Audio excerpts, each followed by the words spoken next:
Chamada por muitos manifestantes brasileiros de PEC da impunidade, a proposta de emenda constitucional 37 de 2011, rejeitada na Câmara dos Deputados por 430 votos, foi alvo de debate na Assembleia Legislativa do Amazonas nesta quarta-feira. Se fosse aprovada, o poder de investigação criminal seria exclusivo das polícias civil e federal, retirando esta atribuição de órgãos, sobretudo do Ministério Público. Eu tenho certeza absoluta que essas manifestações ocorridas no nosso país nos últimos 15 dias forçaram, sobremaneira, a esta decisão no Congresso Nacional. Eu tenho certeza absoluta que se não houvessem essas manifestações, a votação não seria essa. Eu até acho que ela seria derrubada, mas não da forma como foi ontem, com os 430 votos. E isso fica patente que os representantes do povo, que somos nós, temos, evidentemente, que ter as nossas opiniões, mas temos que levar em consideração a opinião da grande maioria daqueles que nos elegeram. Nós vivemos num país onde a impunidade é muito grande, principalmente com os criminosos da elite política, da elite empresarial e da elite do serviço público. Poucos crimes de colarinho branco, de improbidade administrativa, são punidos efetivamente no Brasil. Se nós tivéssemos a PEC 37 aprovada, nós deixaríamos toda a investigação criminal única e exclusivamente sob controle das polícias. E nós sabemos que as polícias estaduais estão sob controle dos governadores. Então iria prevalecer aquele velho ditado: aos amores, aos amigos, os favores da lei, aos inimigos, os rigores da lei. Eu sempre me manifestei contra a PEC 37, acho que o Ministério Público conseguiu ganhar a sociedade da importância do papel dele como órgão fiscalizador. Agora, entendo que ao Ministério Público receber o poder de fiscalização, tem que ser criado também estruturas internas e externas de fiscalização do seu trabalho. Estruturas republicanas, fortalecimento do Conselho Nacional do Ministério Público, regras de punição clara quando houver de desvio de conduta nas investigações, mas eu acho que é um avanço para a democracia. O presidente da Unali, deputado Venâncio Fonseca, do PP de Sergipe, visitou a Assembleia Legislativa do Amazonas nesta quarta-feira. O parlamentar vai participar da primeira reunião da União de Parlamentares Sul-Americanos e do Mercosul, que será realizada pela primeira vez em Manaus. Hoje é uma visita, aos colegas, nós que fazemos isso em todos os estados, a Unali que representa todas as assembleias do país e os deputados. Essa visita nós fazemos de estado por estado e no dia de amanhã é que tem uma pauta que nós iremos discutir matérias com relação, inclusive, a um tema hoje que é uma paixão nacional, que é o meio ambiente. Certamente trataremos de assuntos a nível nacional, nós discutimos esse ano todo assuntos importantes, como dívida dos estados, e o Venâncio certamente, ao nos visitar, traz assuntos importantes que a gente possa debater, tão logo ele vá ao plenário, para que os outros deputados o conheçam. A gente vai também ter um assunto, vamos conversar sobre alguns assuntos de nível nacional. E para o estado do Amazonas, em recebê-lo, para nós é de uma grande alegria receber toda a Unali aqui. O encontro tem um valor muito significativo para a própria UPM, porque será uma troca de culturas, será uma troca também de ideias novas para a atuação da própria UPM.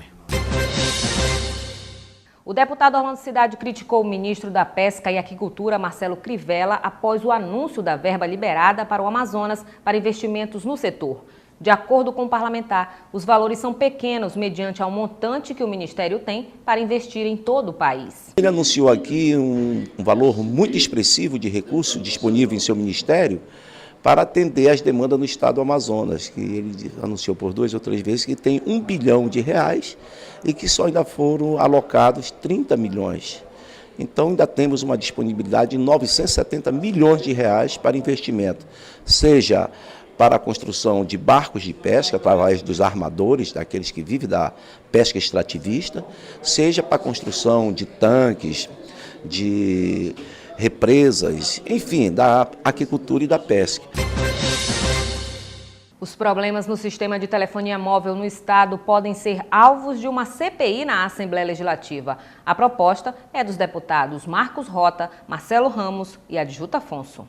Veja que nós já tentamos todos os remédios, né, para que nós pudéssemos ter uma telefonia fixa e móvel, como determina a legislação. Nós já fizemos audiências públicas, nós já fomos à Anatel, nós já fomos ao Ministério Público, nós fomos ao Ministério Público Federal, nós já acionamos todas as operadoras na Justiça, nós já multamos em 500 mil todas as operadoras, nós já fizemos aqui uma reunião com todas elas, pedindo compartilhamento das antenas no interior, que é obrigação das empresas.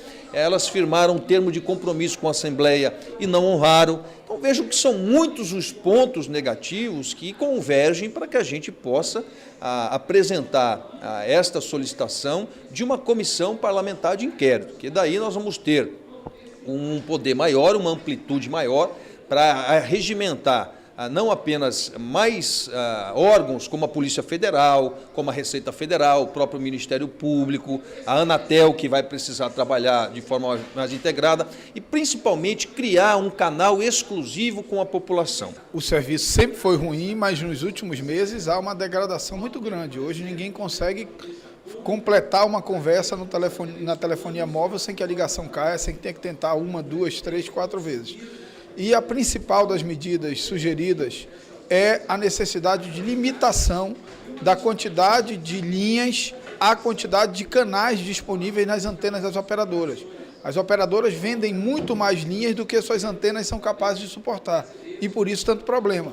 Portanto, se você tem tentativas de ligações demais sem canais disponíveis, ou vão derrubar uma ligação da que está falando, ou você não vai conseguir completar a sua ligação. Então é preciso limitar a quantidade de linhas vendidas. E para que isso aconteça, eu entendo como o deputado Marco Rota que é preciso a suspensão imediata da venda de qualquer linha de telefonia móvel no estado do Amazonas até que essa situação seja investigada e regularizada.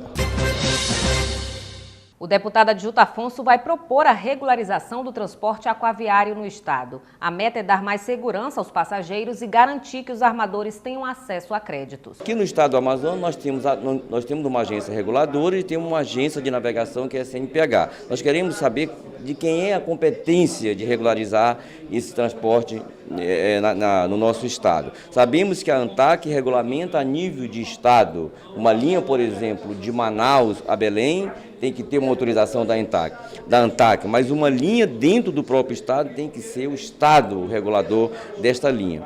E a preocupação de vários armadores, tanto do Pará como do Amazonas, que estiveram presentes, é justamente por essa indefinição, eles não podem sequer ter acesso a linhas de crédito do Fundo da Marinha Mercante, que tem hoje grande linha de crédito, porque eles não têm a regularidade das suas linhas. De repente, um armador financia um barco, por exemplo, para Tabatinga, e no dia seguinte ele não sabe se aquela linha, se ele tem a concessão daquela linha. O Estado não lhe deu o direito dessa concessão. Hoje, o Amazonas, a maior parte do transporte acontece através do meio fluvial. Então, o serviço nessa área precisa ter uma definição legal para que o passageiro tenha os seus direitos definidos, tenha um órgão para fiscalizar o serviço, se tenha uma definição das tarifas, se trabalhe a garantia da segurança em relação ao transporte e os próprios empresários poderem ter um serviço regular e captar recursos para investir. Olá, boa tarde. Estas foram as principais notícias do Parlamento Estadual desta quarta-feira, dia 26. Confira agora os destaques de hoje. O presidente da Assembleia Legislativa, deputado Josué Neto, cedeu tempo a um grupo de manifestantes. Em plenário, eles pontuaram as reivindicações.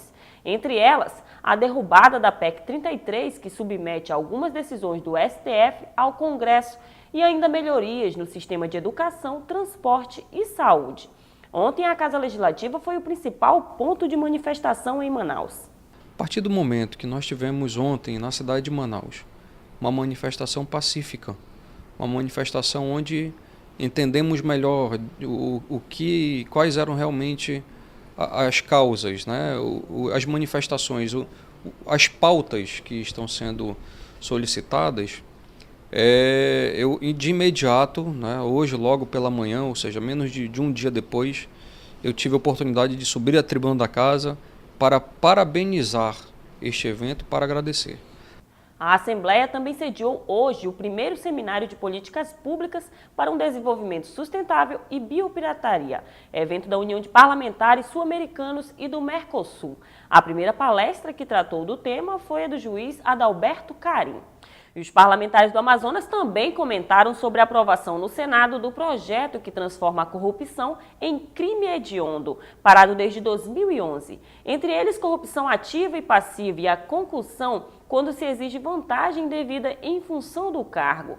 E na manhã desta quinta-feira, os deputados estaduais Marcos Rota, Marcelo Ramos e Adilto Afonso protocolaram oficialmente na mesa diretora da Casa o pedido de instalação de uma comissão parlamentar de inquérito para apurar a má prestação de serviços das operadoras de telefonia móvel e fixa do Amazonas. O requerimento, que contou com 9 assinaturas, será analisado pelo presidente da Casa. Estas e outras notícias do Parlamento Estadual logo mais às 8h30 da noite no Alean Notícias ou no site da Assembleia Legislativa em alean.gov.br. O nosso encontro é amanhã neste mesmo horário. Um ótimo fim de tarde para você.